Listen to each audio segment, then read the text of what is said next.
안녕하십니까. 네, 우리 지난 시간에 거의 110조 조문 읽었었고요. 그 다음에 이제 1항을 상대방 사기라고 했고, 2항을 제3자 사기다라고 이야기를 하였습니다. 자, 근데 이제 다시 시작한다라고 생각을 하시고, 양가로 4번의 제목에 보시면 사기 강박의 의사표시라고 되어 있는데요. 거기 요약서 말씀드리는 겁니다. 제일 위에 제목, 거기 옆에다가 가로 해가지고 사기 강박의 의사표시, 제일 위에 큰 제목, 거기다가 의사의 하자 이렇게 적어주시고, 그 다음에 의사와 표시가 일치함. 네, 의사와 표시가 일치함. 네, 요걸 하나 적어 두고요. 그 다음에 이제 110조 조문 1항 끝에다가는, 1항 끝에다가는 이걸 적어 주십시오. 1항 끝에, 잠깐만요. 110조의 1항 끝에다가, 이거는 가로 해가지고,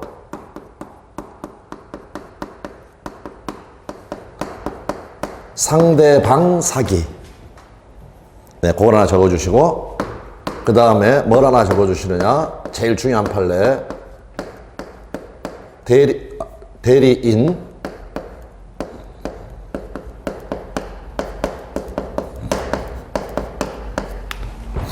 네. 좀 이따 판례를 보게 되면 상대방의 대리인은 상대방과 동일시할 수 있기 때문에 요거 대리인이 사기친 것은 제3자가 사기가 아니라 상대방 사기다. 이렇게 봐두시면 되겠습니다. 그리고 이제 2항에서는 우리가 첫째 줄에 제3자라는 단어가 있으니까 내용을 알지만 거기 2항 끝에다가는 제3자 사기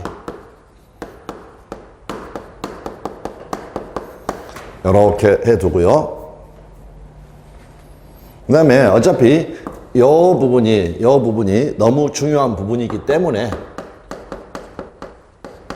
다시 한번 이렇게 대리인은 제3자 사기에서 제3자가 아니다. 이렇게까지. 네, 이렇게 하나 적어 두겠습니다. 자, 그 다음에 이제 뭘 하나를 이제 봐야 되냐면, 우리가 지난 시간에 비정상적인 의사표시로서 비통착, 비진입 표시, 통정의 표시, 착오 세 가지를 공부를 했습니다. 자, 걔들은 의사와 표시의 불일치였습니다. 그럴 때 한 가지 우리가 확인해 줄 것은, 사기하고 강박은 조문이 110조, 111조 이렇게 따로따로 있는 게 아니라 한 조문에 있다라는 것. 한 조문에 있다라는 것. 네, 그거를 다시 한번 정확하게 인식을 해 두시라는 겁니다.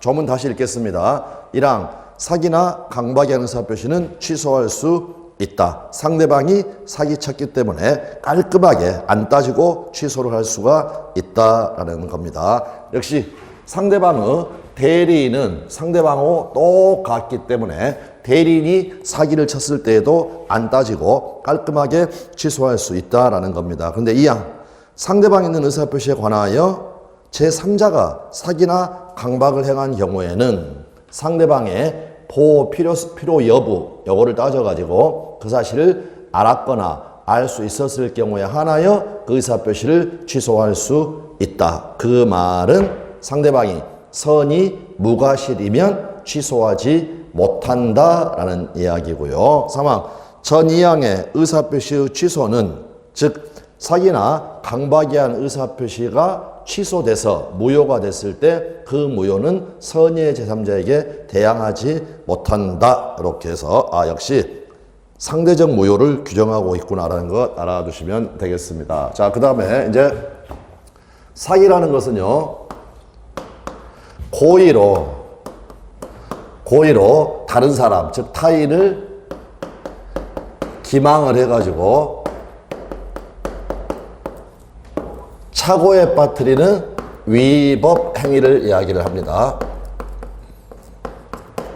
그 다음에 기망행위라는 것은 잘못된 정보를 준 거죠. 잘못된 정보를 준 거. 네, 이렇게 봐두시면 되겠고요. 그 다음에 강박이라는 것은 고의로 다른 사람을 위협하고 또는 협박합니다. 뭐라고 위협하느냐? 해악을 가하겠다고. 해악을 가하겠다고. 그러면 상대방은 공포심에 빠지게 됩니다. 똑같은 말로 외포 상태, 똑같은 말이다 라고 받으시면 되겠습니다. 그래서 다시 한 번만, 고의로 타인에게 해악을 가하겠다고 위협하고 협박을 해가지고 공포에 빠뜨리는 위법 행위. 그래서 결국 요게 사기. 이게 사기. 그 다음에 요게 이제 강박. 그래서 그 착오에 빠져서 의사표시를 하였다. 이렇게 되면 이게 바로 사기에 의한 의사표시. 이렇게 되겠습니다. 공포심에 사로잡혀서 쫄아가지고 의사표시를 하였다.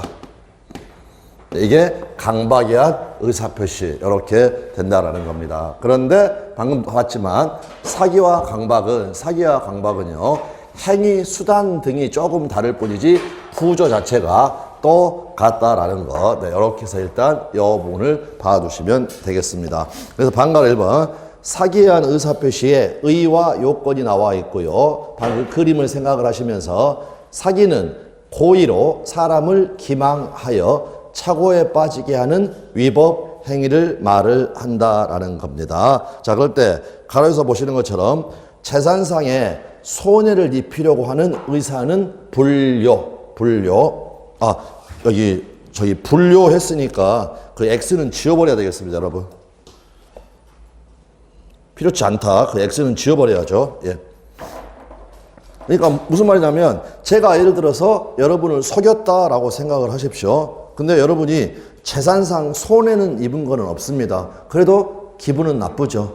기분은 나쁘다. 네, 이렇게 생각을 해두시면 되겠습니다. 그리고 사기에 의한 의사표시란 타인의 고의적인 기망행위로 인하여 착오에 빠져서 한 의사표시다. 이 개념 자체를 우리가 주관식으로 쓰라라고 나오는 건 아니니까 이 정도로 봐두시면 되는데, 우리 그 가로에 보시면 타인의 과실 있는 기망행위로 인하여 착오에 빠져서 의사표시를 하였다. 이거는 사기가 아니다라는 겁니다. 고의가 있어야 되니까. 그러니까 지난번 우리가 실수로 잘못된 정보를 제공했다. 실수로 거기 실수로, 그거는 기망행위가 사기가 아니다라고 봐두시면 되겠습니다. 그 다음에 1번, 2번 읽어보시고 3번 기망행위와 위법성. 기망행위는 이제 이 표현이 예전 시험에 그대로 한번 나온 적이 있습니다. 아까 제가 말씀드렸던 것처럼 잘못된 정보를 주는 것, 표의자에게 그릇된 관념을 가지게 하거나 이를 강화 또는 유지하게 하려는 일체 행위를 말을 한다라는 것. 그때 이제 문제가 되는 게 침묵이 기망행위가 되겠는가? 단순한 침묵은 원칙적으로 기망행위가 아니나 침묵된 사정에 관하여 행위자에게 이 단어죠. 고지 의무, 설명 의무가 있는데 침묵을 했다면 기망행위에 해당한다라는 것. 그리고 바로 밑에 표에서 보시는 것처럼 이제 침묵을 또 묵비라고 하기도 합니다. 위쪽 고지 의무가 인정되는 경우, 그럼 이때는 침묵했다면 기망행위에 해당하겠죠. 자, 그래서 두 개의 사건이 있습니다. 하나는 공동묘지, 하나는 쓰레기 매립장. 첫 번째, 아파트 분양자가 아파트 단지 인근에 공동묘지가 조성되어 있다는 사실을 분양자에게 고지하지 않았다. 이거는 기망행위에 해당한다라고 이야기하였고요. 아파트 분양자는 분양계약자에게 쓰레기 매립장이 건설 예정인 사실을 고지할 신의칙상의 의무를 부담을 한다. 그런데 침묵하였다면 이거는 기망행위에 해당한다라는 것. 그 다음에 이제 밑에 고지 의무 X라고 쳐져 있는 것, 교환계약이가 판례가 별로 없기 때문에 교환계약의 대표 판례가 되겠습니다. 교환계약의 당사자 일방이 자기 소유 목적물의 시가를 묵비하여 상대방에게 고지하지 않은 것은 기망행위가 아니다라는 겁니다. 고지 의무가 없기 때문에. 그 말은 상대방 의사결정에 불법적인 간섭을 한 것이 아니다라는 것. 다음에 이제 위법성과 관련해 가지고요. 첫 번째, 위법성이 있다. 이거는 사기에 해당한다. 또는 기망행위에 해당한다.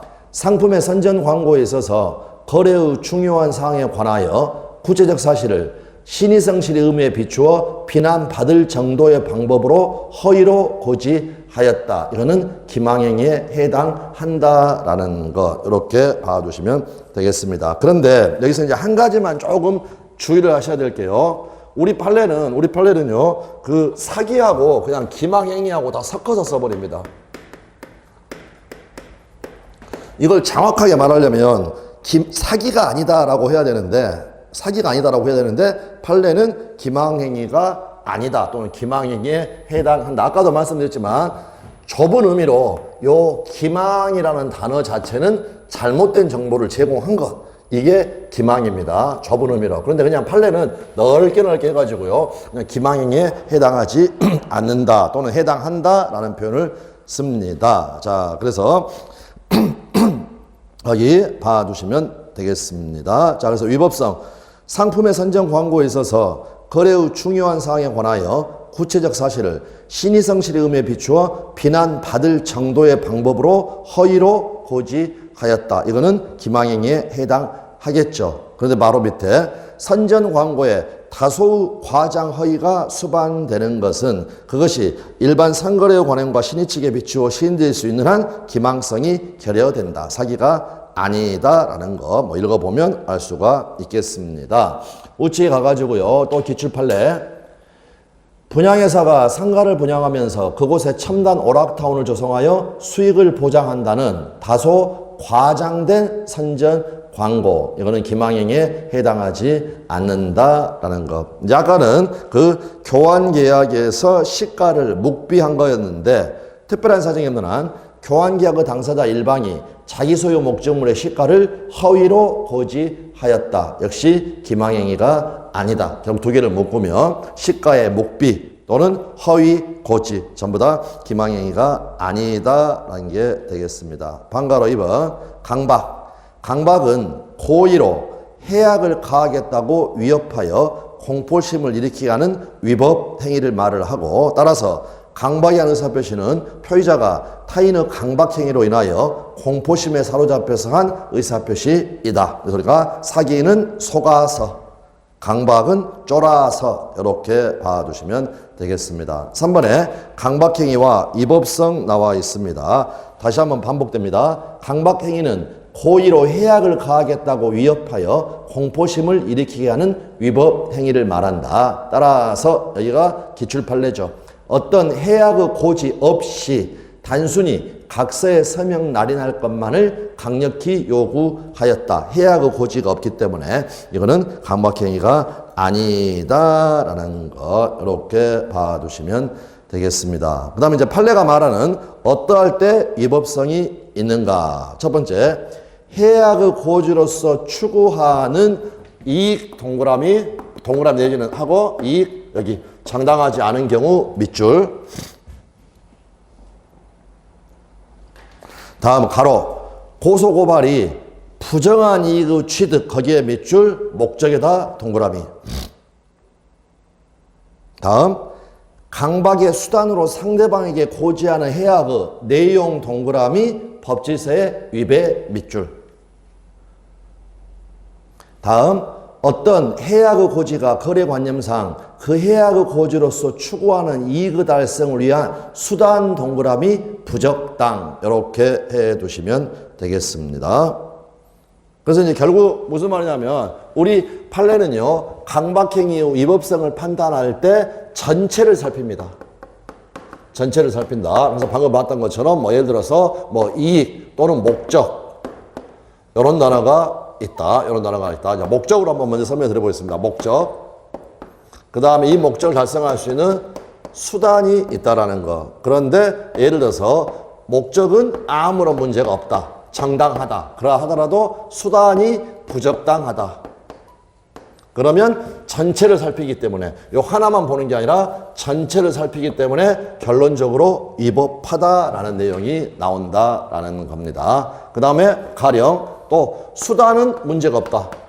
그렇다 하더라도 만약 방금 봤던 것처럼 부정한 이익을 목적으로 한다. 그러면 수단에는 문제가 없지만 이 목적에 이렇게 안 좋은 단어가 붙어 있기 때문에 전체를 살피니까 결국에는 위법하다. 그래서 제가 방금 뭐 이익 동그라미하고 부정한 뭐 이런 식으로 그 안 좋은 단어가 들어가 있으면 결과적으로는 위법하다라는 평가가 내려지게 됩니다. 그 밑에 강박이한 증여 너무너무 중요한 판례들이죠. 3개가 적어져 있는데 밑에 2개는 이미 했고요. 이미 했고. 근데 다시 반복은 해야 됩니다. 너무 중요하니까. 자, 강박은 취소 사유입니다. 그러나 판례에 의해서 무효가 되는 경우가 있습니다. 그래서 강박에 의하여 자유로운 의사결정의 여지가 완전히 박탈되어 그 외형만 있는 법률행위, 절대적 폭력 또는 절대적 강박, 극심한 이 정도 상태가 돼버리면 이거는요 아예 무효이다 라고 판례가 이야기를 하였습니다. 그 다음에 우리 의사표시로 가라, 강박에 의한 증여, 사회적 세반이 아니다 라고 하였습니다. 반복, 법률행위 성립 과정에서 강박이라는 불법적 방법이 사용된 것에 불과한 때는 반사회적 법률이라고 할 수가 없다. 그래서 지난번에도 말씀드렸던 것처럼 강박을 해가지고 부처 계약을 체결했다 가령 그러면 그거는 내용 자체가 문제가 있으니까 사회질서 위반이라 할 수가 있는데 이거는 그냥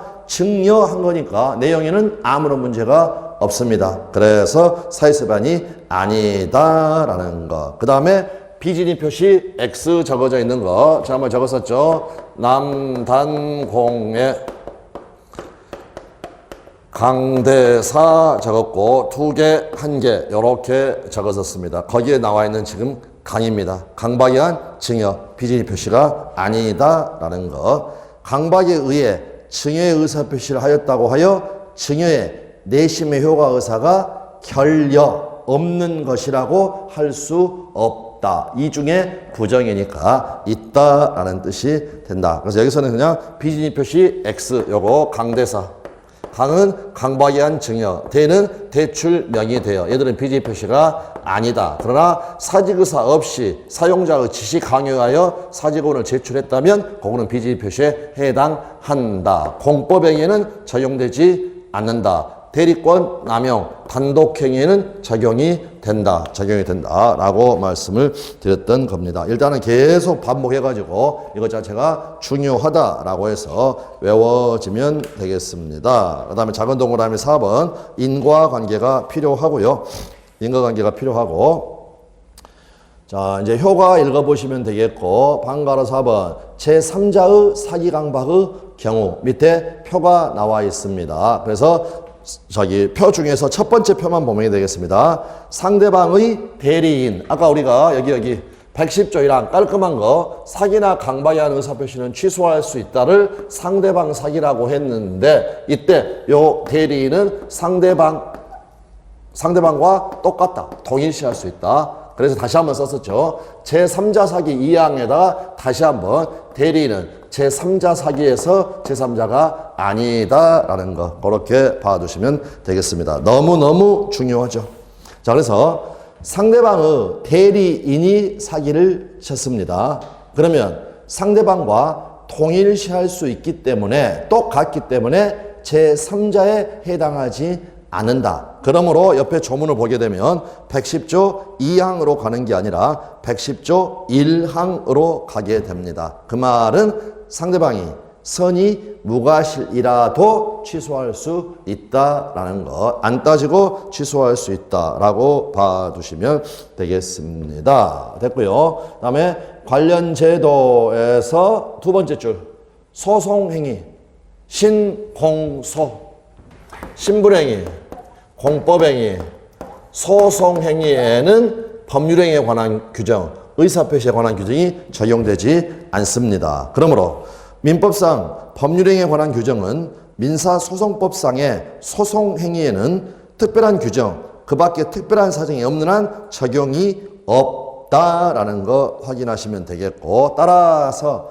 소송행위가 강박에 의하여 이루어진 것임을 이유로 취소할 수는 없다라는 거. 적용이 되면 강박이니까 취소할 수 있다라고 해야 될 텐데 적용되지 않기 때문에 취소할 수 없다라고 하는 겁니다. 그다음에 25페이지에서 의사표시의 효력 발생. 여기는 복잡한 게 아니니까 다음 순환에 하도록 하고 111조 조문만 읽겠습니다.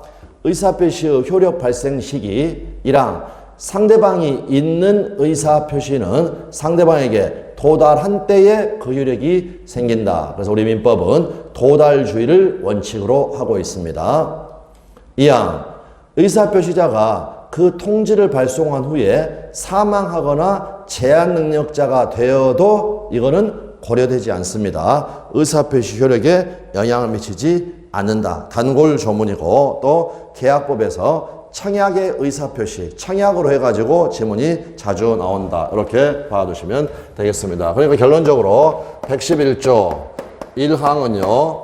상대방에 대한 의사표시는 도달을 시켜라. 도달주의. 이거를 규정을 하고 있고요. 2항에서는 의사표시를 발송한 후에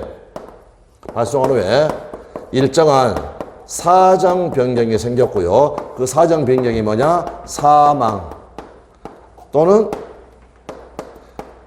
의사표시, 말짱할 때 의사표시하고 가버린 거고 멀쩡할 때 의사표시해놓고 맛이 가버린 거고 그래서 제한 능력자가 되었다. 이때에는 이런 사정들은 고려되지 않는다. 그건 경우에 무슨 말이냐면 예를 들어서 갑이라는 사람이 을한테 자기 부동산에 대해서 가령 매매계약에 청약의 의사표시를 했다라는 겁니다. 청약의사표시를 했다.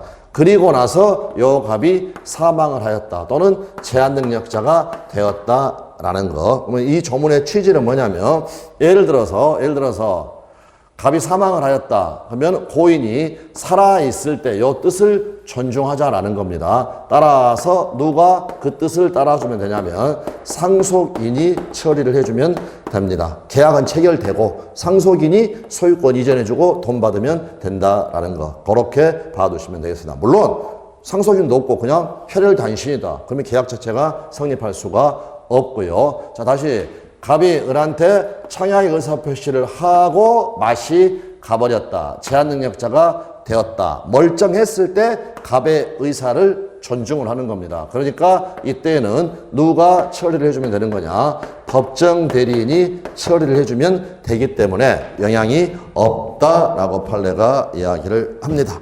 자, 그래서 그것만 그냥 봐두시고. 자, 그 다음 26페이지 가셔가지고요. 법률행위의 대리 나와 있습니다. 그러면 법률행위의 대리 파트는 이제 조문도 좀 많고요. 조문도 많고 한데 크게 구성이 어떻게 되어 있냐면요. 유권 대리. 그래서 이 부분에서 대리의 삼면관계 요거를 공부를 합니다. 그 다음에 복대리라는 걸 공부를 하고요. 복대리라는 걸 공부하고 그 다음에 무권대리라는 걸 공부를 합니다. 그런데 무권대리는요. 크게 두 종류가 있습니다. 하나는 표현대리라는 거. 그 다음에 다른 하나는 무권대리 중에서 표현대리가 아닌 거. 그거를 이제 좁은 의미의 협의의 무권대리 이렇게 이야기합니다. 그러니까 여기에 있는 무권대리는 표현대리를 포함하는 넓은 의미의 무권대리가 되겠습니다. 그러면 이제 수업은 어떻게 진행을 하냐면요. 여기 대리의 삼면관계 요거 1월 달에 합니다. 1, 2월 달에. 그 다음에 3, 4월 달에는요. 했으니까 이 부분을 빠른 속도로 지나가고 그 다음에 협의의 무권대리 요거를 3, 4월에 합니다.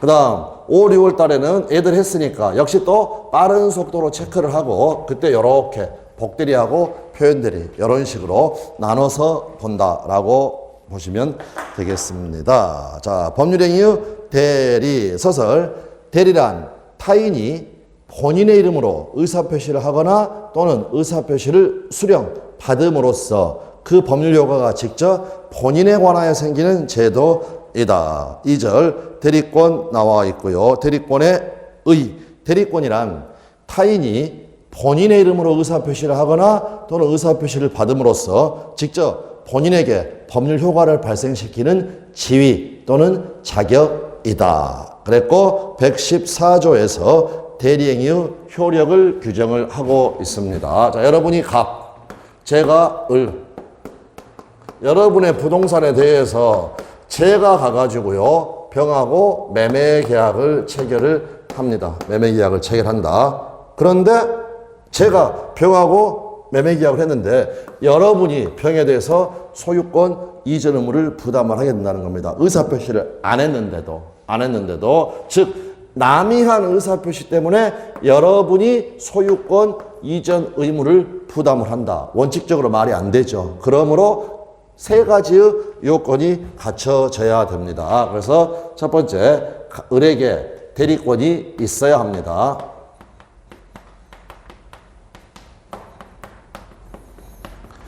그 다음에 을이 가가지고 병하고 법률행위를 할 때, 일단 대리권이 있어야 되고, 이 법률행위가 권한 내에서 행하여져야 됩니다. 권한 내에서.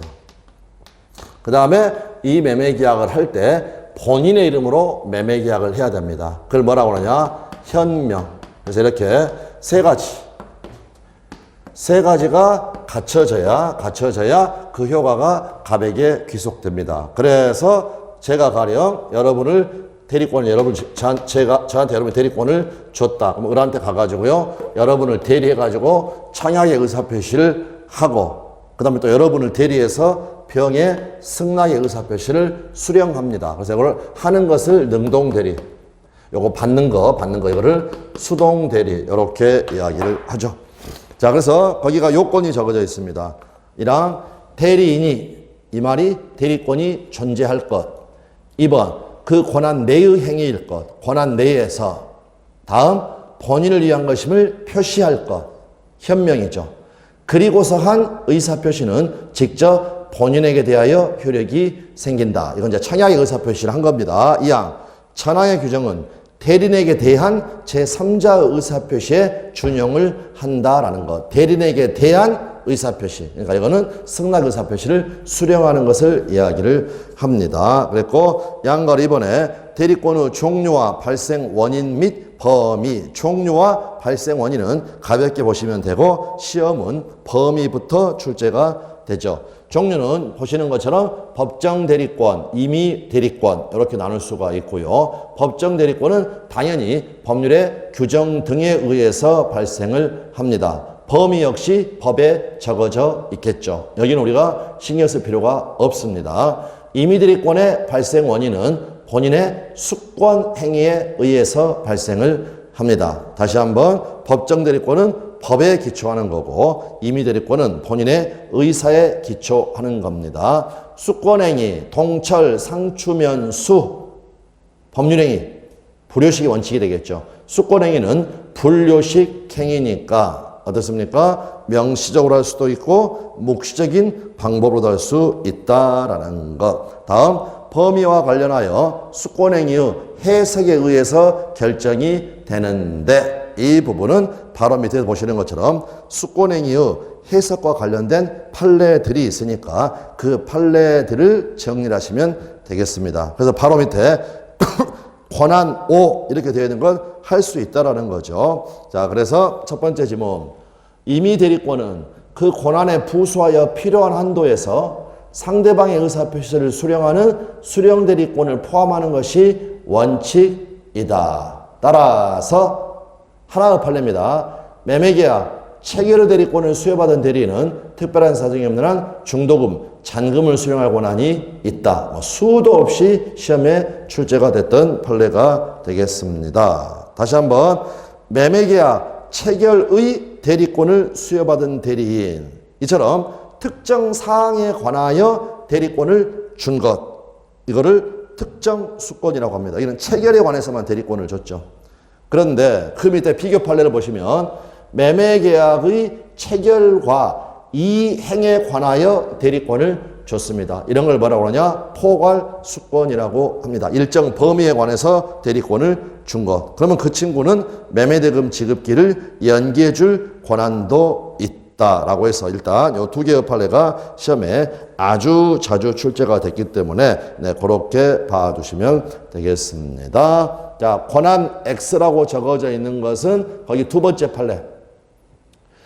금전 소비대차 계약과 그 담보를 위한 담보권 설정 계약을 체결할 권한이 있는 이미 대리인, 담보대출 받아달라고 대리권 줬습니다. 특별한 사정이 없는 한 계약을 해지할 권한은 없다라는 거. 이것도 여러 번 출제가 됐고요. 여러 번 출제가 됐고 일단은 그 두 개 정도 봐두면 되겠습니다.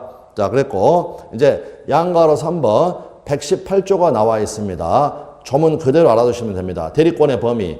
권한을 정하지 아니한 대리인은 다음 각 호 행위만을 할 수가 있다. 그래서 1호와 2호에 보시면 제가 굵은 글씨로 보이게에다가 굵게 표시를 해놨습니다. 보이게.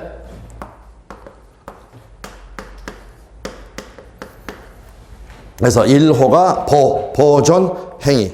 그 다음 2호가 대리의 목적인 물건이나 권리의 성질을 변하지 않는 범위에서 이용 또는 개량하는 행위 나와 있고요. 아래가 보존행위, 이용행위, 개량행위 이러한 것들이 나와 있습니다. 지금은 그 애들을 다 알려고 할 필요가 없고요. 보존행위라는 것은 현상을 유지하는 건데 예로서 지금 제가 적어둔 게 앞에 미소, 부가 이렇게 되어 있습니다. 이런 것들이 보존행위의 예인데 시험에 반복 출제됐던 것은요. 미등기 부동산을 등기하는 것 요거 봐두시면 되겠습니다. 이용행위 뭐 이런 것들 지금 읽어보고 지금 거기에 굵은 글씨로 되어 있는 것은 여기에 이렇게 되어 있습니다. 미소, 부가, 임, 금 이렇게 되어 있습니다. 미소, 부가, 임, 금.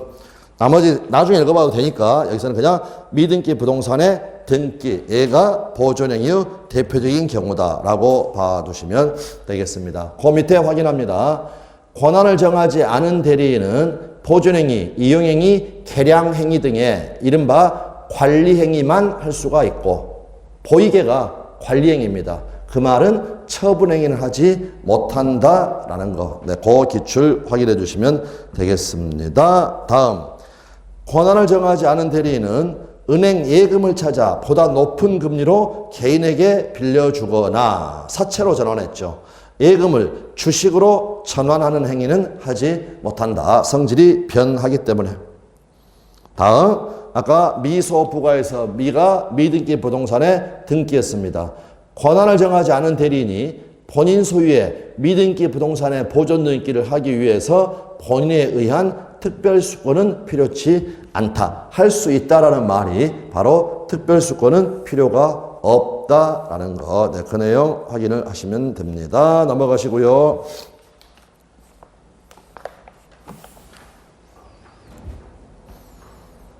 다음은 대리권의 제한. 그러니까 이제 잠깐 거기 제한을 보기 전에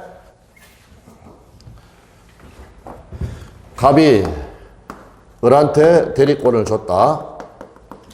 을이 가가지고 병하고 갑을 대리하여 법률행위를 하였다. 그럼 이렇게 되면 요 삼각형이 됩니다. 그래서 여기 갑과 을의, 그러니까 이거는 아까 제가 대리의 삼면관계. 그래서 갑과 을 부분, 여기를 대리권 파트라고 하고, 그 다음에 을이 가가지고 병하고 대리행위를 하는 거, 이를 대리행위 파트. 그 다음에 갑하고 병에게 그 효과가 귀속되는 거, 이게 대리의 효과 파트가 됩니다. 우리는 지금 어디를 하고 있느냐?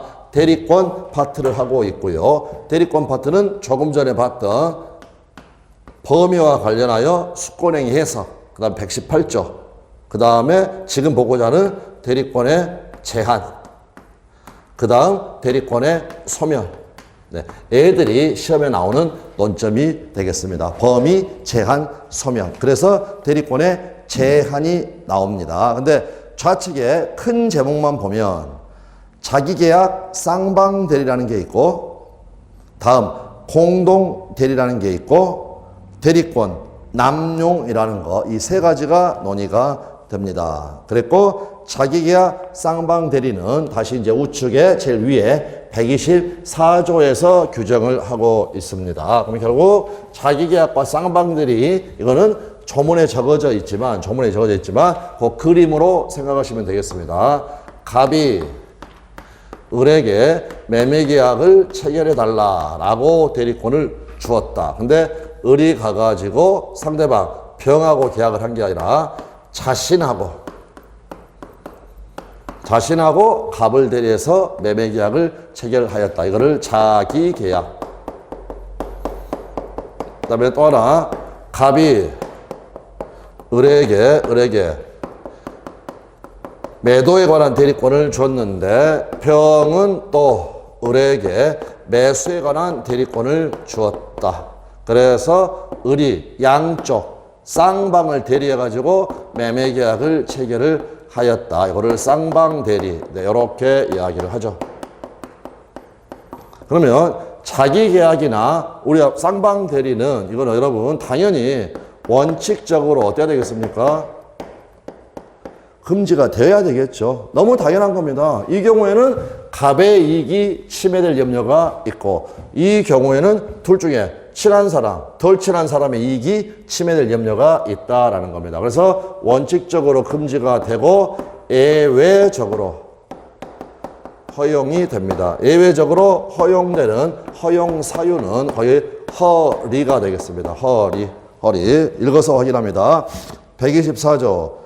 대리인은 본인의 허리에서 허락이 없으면 본인을 위하여 자기와 법률행위를 하거나 동일한 법률행위에 관하여 당사자 쌍방을 대리하지 못한다. 뒤집으면 허락이 있으면 할 수가 있다라는 겁니다. 그러나 채무의 허리에서 리는 채무의 이행을 발음상 허리 이렇게 했습니다. 채무의 이행은 할 수가 있다라는 거. 그리고 그 채무 앞에 숨겨져 있는 단어가 당연히 다툼이 없는 채무여야 한다라는 거 봐두시면 되겠습니다. 그래서 바로 밑에 원칙 관련, 즉 금지되는 것 관련 부동산 입찰 절차에서 동일 물건에 관하여 이해관계가 다른 2인 이상의 대리인이 되었다. 쌍방대리 금지를 위반하였죠. 그 대리인이 한 입찰은 무효이다 라고 하였습니다. 다음 아까 허리, 그래서 허락이 있어야 됩니다. 허락이.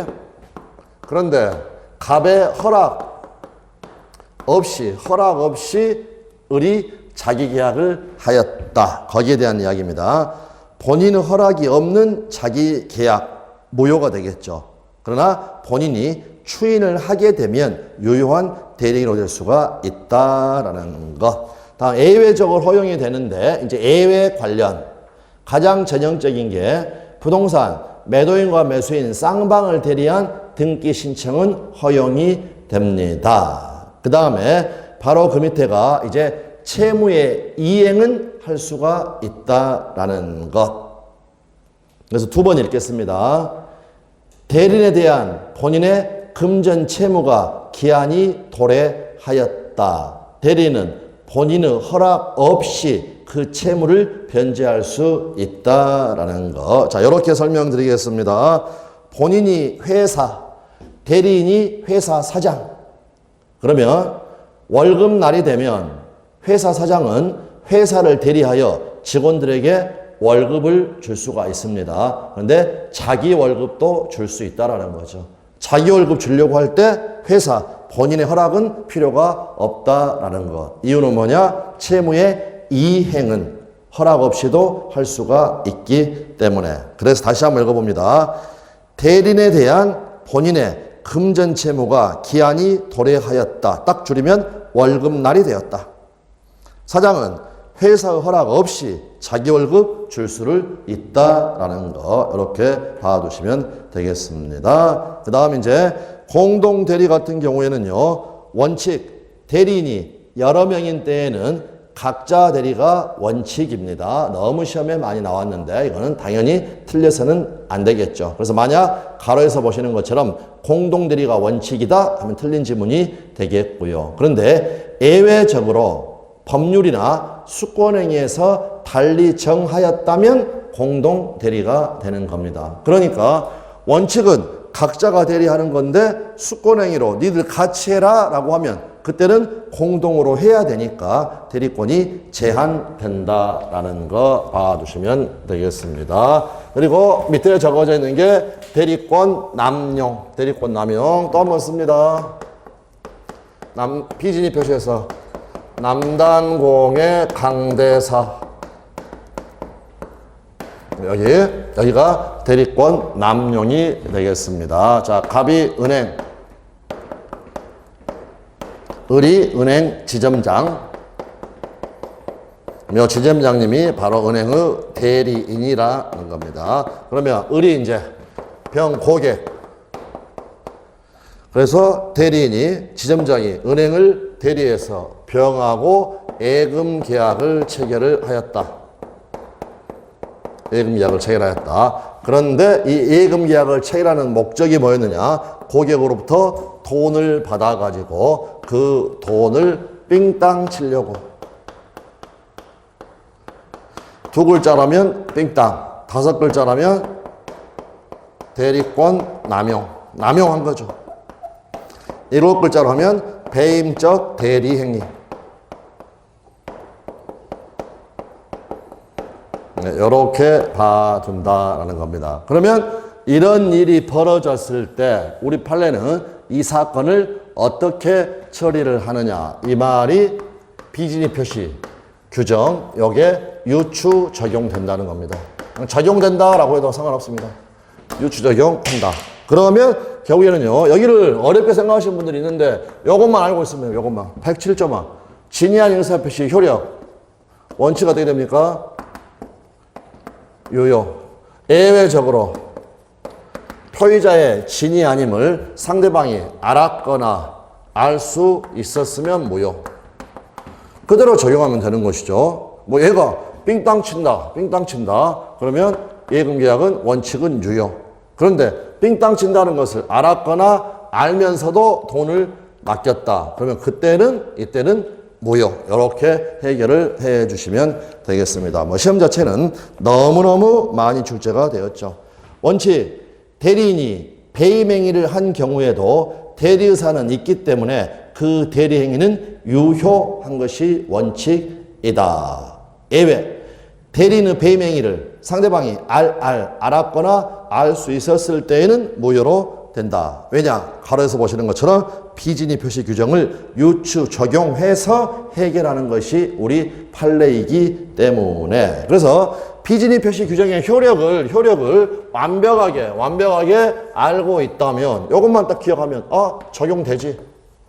대리권 남용하고 상대방에 있는 단독행위가 적용되지. 적용된다는 말은 이 효과를 그대로 대입만 시키면 된다라는 겁니다. 이렇게 봐두시면 되겠습니다. 그 다음에 이제 대리권의 소멸 나와 있고요. 여기는 127조와 128조. 그러면 127조는 제목을 보면 대리권의 소멸 사유라고 하였고, 잠깐 제목을 보면 128조는 임의 대리의 종료 이렇게 되어 있습니다. 그러므로 위에 왼쪽 제목을 보시면 127조는 임의대리 법정들이 여러분 저기 시간이 조금 애매하니까 잠깐 쉬셨다가 대리권의 소멸 여기부터 다시 보도록 하겠습니다.